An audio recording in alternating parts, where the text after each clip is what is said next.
ഇന്ന് ഞാനിവിടെ തയ്യാറാക്കാൻ പോകുന്നത് വളരെ പോപ്പുലറായിട്ടുള്ള ഒരു ഇന്ത്യൻ ചിക്കൻ വിഭവമായ ബട്ടർ ചിക്കനാണ്. ഇതൊരു നോർത്ത് ഇന്ത്യൻ വിഭവമാണെങ്കിലും ലോകത്തിലെവിടെയുമുള്ള ആളുകൾ വളരെ ഇഷ്ടപ്പെടുന്ന ഒരു ചിക്കൻ കറിയാണ്. ഇത് വളരെ സിമ്പിളായിട്ടും ക്വിക്കായിട്ടും റെസ്റ്റോറൻറ്റിൽ കിട്ടുന്ന അതേ രുചിയിലും കുറച്ചുകൂടി ഹെൽത്തി ആയിട്ടും നമുക്ക് വീട്ടിൽ തയ്യാറാക്കാം. ഇതിനാവശ്യമായിട്ടുള്ള ചേരുവകളാണ് ഞാനിവിടെ എടുത്തിരിക്കുന്നത്. 1/2 കിലോ ബോൺലെസ് ആയിട്ടുള്ള ചിക്കൻ തൈ ഉപയോഗിച്ചിട്ടാണ് ഞാൻ ഈ കറി തയ്യാറാക്കുന്നത്. എല്ലോട് കൂടിയ ചിക്കന് ഇതിന് ഉപയോഗിക്കാവുന്നതാണ്. അതോടൊപ്പം 250 ഗ്രാമോളം സവാള, 2 തക്കാളി, 200 ഗ്രാമോളം ഉണ്ട്. 1.5 ടേബിൾ സ്പൂൺ പിരിയമുളക് പൊടി അല്ലെങ്കിൽ കാശ്മീരി ചില്ലി പൗഡർ, 20 ഗ്രാം വെച്ച് ഇഞ്ചിയും വെളുത്തുള്ളിയും കൂടി ചതച്ചെടുത്തത്, ഇത് 2 ടേബിൾ സ്പൂണോളം ഉണ്ട്. 1/2 ടീസ്പൂൺ ഗരം മസാല, 1/2 ടീസ്പൂൺ മഞ്ഞൾ പൊടി, 1.5 ടീസ്പൂൺ ഉപ്പ്, അത് നമുക്ക് ആവശ്യത്തിന് ചേർക്കാവുന്നതാണ്. ഒരു കയ്യിൽ പിടിക്കുന്ന അത്രയും പറങ്കേണ്ടി പരിപ്പ്, ഇതൊരു 40 ഗ്രാമോളം ഉണ്ട്. ഉണങ്ങിയ ഉലുവ ചീരയുടെ ഇല അല്ലെങ്കിൽ ഇതിനെ കസൂരി മേത്തി എന്നാണ് പറയുന്നത്, ഒരു 1.5 ടേബിൾ സ്പൂണോളം ഉണ്ട്. 75 ഗ്രാമോളം ബട്ടർ. ഇത് 2 സ്റ്റേജിലായിട്ടാണ് തയ്യാറാക്കുന്നത്.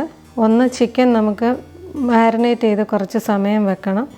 അത് കഴിഞ്ഞിട്ട് അതിനെ തവയിൽ ഒരു സ്റ്റിർ ഫ്രൈ ചെയ്തെടുക്കണം. രണ്ടാമത്തത്, ഈ ചിക്കൻ കറിക്ക് ആവശ്യമായിട്ടുള്ള ഗ്രേവി തയ്യാറാക്കണം. ചിക്കൻ മാരിനേറ്റ് ചെയ്ത് നമുക്ക് 15-20 മിനിറ്റോളം വയ്ക്കാം. 30 മിനിറ്റോളം ഇരുന്നാലും കുഴപ്പമില്ല.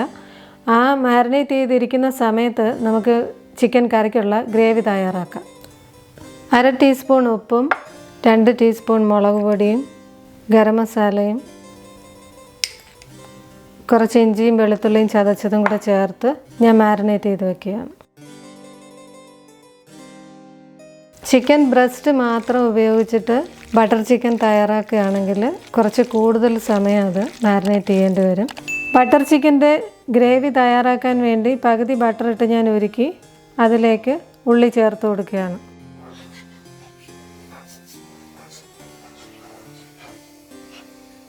ഉള്ളി ഏകദേശം 1 മിനിറ്റായി ഒന്ന് വാടിക്കഴിഞ്ഞു. അതിലേക്ക് ഞാൻ ഇഞ്ചിയും വെളുത്തുള്ളിയും ചേർത്ത് കൊടുക്കുകയാണ്.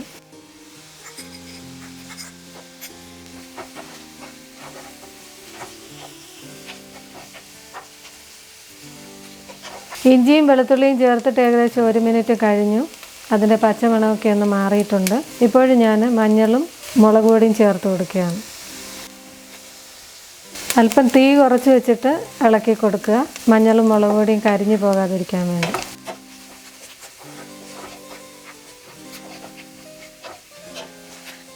മുളക് പൊടിയും മഞ്ഞൾ പൊടിയൊക്കെ ഏകദേശം ചെറുതായിട്ടൊന്ന് പച്ചമണം മാറി അതിലേക്ക് തക്കാളി ചേർത്ത് കൊടുക്കുകയാണ്. ഇനി നമുക്ക് തീ അല്പം കൂട്ടിയിട്ടിട്ട് ഇത് ഇളക്കി കൊടുക്കാം.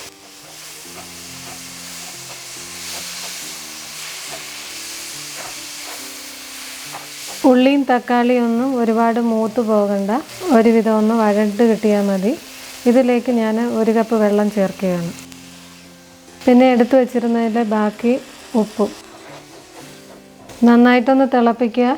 ഇതോടൊപ്പം എടുത്തു വച്ചിരുന്ന പറങ്കേണ്ടിയും ചേർക്കുകയാണ്.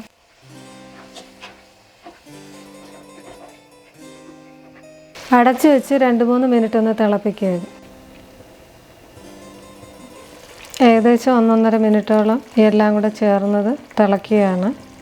ഇപ്പോൾ ഒന്ന് ഇളക്കി കൊടുക്കാം. ഇത് കഴിഞ്ഞ് ഒരു 1 മിനിറ്റ് കൂടെ തിളപ്പിച്ചിട്ട് നമുക്കിതിനെ ഒരു പാത്രത്തിലേക്ക് മാറ്റി തണുപ്പിക്കാം. ഇത് നന്നായിട്ട് മിക്സിയിൽ ഒട്ടും തരിയില്ലാതെ അടിച്ചെടുക്കണം. തണുക്കുന്ന സമയത്ത് നമുക്ക് ചിക്കൻ സ്റ്റിർ ഫ്രൈ ചെയ്തെടുക്കാം. ഇപ്പം മൊത്തത്തിൽ ഈ ഗ്രേവി തയ്യാറാക്കാൻ വേണ്ടിയിട്ട് ഉള്ളി ഇതെല്ലാം കൂടെ വഴറ്റിയെടുക്കുന്ന സമയം ഏകദേശം 10 മിനിറ്റ് എടുത്തു. ഗ്രേവി തയ്യാറാക്കാൻ വേണ്ടി ഉപയോഗിച്ച അതേ ഫ്രൈയിങ് പാൻ തന്നെയാണ് ഞാൻ ചിക്കൻ ഫ്രൈ ചെയ്യാൻ വേണ്ടി എടുക്കുന്നത്. ബാക്കിയുള്ള ബട്ടർ ഞാൻ ചേർത്ത് കൊടുക്കുകയാണ്.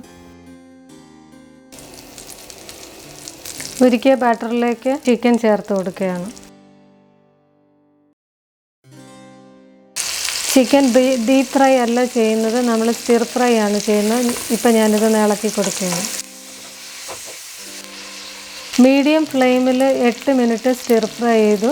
ബട്ടർ ചിക്കൻ്റെ ഗ്രേവി തയ്യാറാക്കി വെച്ചത് തണുത്തു. അത് മിക്സിയിലൊന്ന് നന്നായിട്ട് അടിച്ചെടുക്കുകയാണ്, അരച്ചെടുക്കണം നന്നായിട്ട്. അരച്ചെടുത്ത ഗ്രേവി ഞാൻ ഫ്രൈ ചെയ്ത് വെച്ചിരുന്ന ചിക്കനിലേക്ക് ചേർത്ത് കൊടുക്കുകയാണ്. നല്ല ഗോൾഡൻ യെല്ലോ കളറിലാണ് ഇതിൻ്റെ ഗ്രേവി ഉള്ളത്.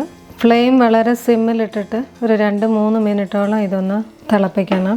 ചിക്കനുമായിട്ട് അതിൻ്റെ ഗ്രേവിയൊക്കെ ചേർന്ന് പിടിക്കാൻ വേണ്ടി 4-5 മിനിറ്റോളം ചെറിയ തീയിൽ അടച്ചിട്ട് ബോയിൽ ചെയ്യുമായിരുന്നു. ബട്ടർ ചിക്കൻ്റെ സ്മെല്ല് വളരെ നന്നായിട്ട് പുറത്തേക്ക് വരുന്നുണ്ട്. തയ്യാറായി. ഞാനിതിലേക്ക് കസൂരി മേത്തി ചേർത്ത് കൊടുക്കുകയാണ്. എന്നിട്ട് നമുക്ക് തീ അണയ്ക്കാം. ഇതിനകത്ത് നമുക്ക് ഹെവി ക്രീം ചേർക്കാം. അത് കൂടുതൽ ടേസ്റ്റ് തരും. പക്ഷേ കൂടുതൽ ഹെവി ക്രീമും ബട്ടറും കൂടുതലായിട്ടെല്ലാം ചേർക്കുമ്പോഴത് ഒത്തിരി അൺഹെൽത്തി ആയിട്ട് മാറും. ഞാൻ ഹെവി ക്രീമിന് പകരമാണ് കാഷ്യൂനട്ട് ചേർത്തത്. ഹെവി ക്രീം മാത്രം വേണമെങ്കിലും ചേർത്തിട്ട് ഈ ബട്ടർ ചിക്കൻ നമുക്ക് തയ്യാറാക്കാം, കാഷ്യൂനട്ട് ചേർക്കാതെ. ഗാർണിഷ് ചെയ്യാനും നമുക്ക് ഹെവി ക്രീം ചേർക്കാം, അത് ഓപ്ഷണലാണ്. ഇതിൻ്റെ മുകളിൽ കുറച്ച് ഒഴിച്ചു കൊടുക്കാം. ഇപ്പം ഞാൻ തീ അണച്ചു. ഇതിനെ ഞാനൊരു സെർവിങ് പ്ലേറ്റിലേക്ക് മാറ്റുകയാണ്. വളരെ ഈസി ആയിട്ടും ക്വിക്കായിട്ടും ചെയ്യാവുന്ന ഒരു വിഭവമാണിത്. ഏകദേശം അരമണിക്കൂറുണ്ടെങ്കിൽ നമുക്കിത് വളരെ പെട്ടെന്ന് തന്നെ എല്ലാം തയ്യാറാക്കാം. പ്രത്യേകിച്ച് കുട്ടികൾക്ക് വളരെ ഇഷ്ടമാണ്. നാനിൻ്റെ കൂടെയും ചപ്പാത്തിയുടെ കൂടെയും ബാസ്മതി റൈസിൻ്റെയൊക്കെ കൂടെ കഴിക്കാനിത് വളരെ നല്ലതാണ്. വളരെ ഈസി ആയിട്ടും ക്വിക്കായിട്ടും ചെയ്യാവുന്ന ഒരു ചിക്കൻ കറിയാണിത്. വളരെ രുചികരവുമാണ്. നിങ്ങൾ തീർച്ചയായിട്ടും ഇത് തയ്യാറാക്കി നോക്കണം. ഞങ്ങളുടെ ചാനൽ സബ്സ്ക്രൈബ് ചെയ്യാൻ മറക്കരുത്. നിങ്ങൾ സബ്സ്ക്രൈബ് ചെയ്തിട്ടില്ലെങ്കിൽ അതോടൊപ്പം കമൻറ്റ്സ് എഴുതാനും ഷെയർ ചെയ്യാനും മറക്കരുത്. Thank you for watching this video.